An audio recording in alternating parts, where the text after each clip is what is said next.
तुमचा screen time किती आहे? मोबाईल किंवा टीव्ही दिवसभरातून तुम्ही 2 ते 3 तासापेक्षा जास्त वेळ पाहत असाल तर त्याचा तुमचा मानसिक आणि शारीरिक आरोग्यावर परिणाम होऊ शकतो.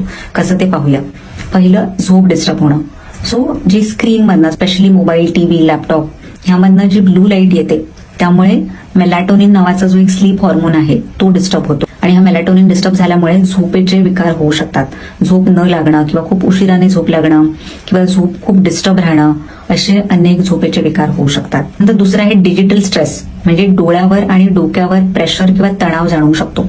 खूप जणांना अतिप्रमाणात मोबाईल किंवा टीव्ही पाहिल्यामुळे डोळ्यांवर प्रेशर येतं, डोळ्यांमध्ये खाज येते, पाणी येतं किंवा बऱ्याच जणांना डोकेदुखीचा त्रासही होऊ शकतो. नंतर लहान मुलं जर अतिप्रमाणात टीव्ही किंवा मोबाईल पाहत असतील तर त्यामुळे त्यांच्या ब्रेनची किंवा मेंदूची डेव्हलपमेंट ही कमी होते. म्हणूनच लहान मुलांना मोबाईल देणं हे अवॉइड केलं पाहिजे किंवा खूप कमी प्रमाणात दिला पाहिजे, कारण त्यांच्या मेंदूवर त्याचा डायरेक्ट परिणाम होतो.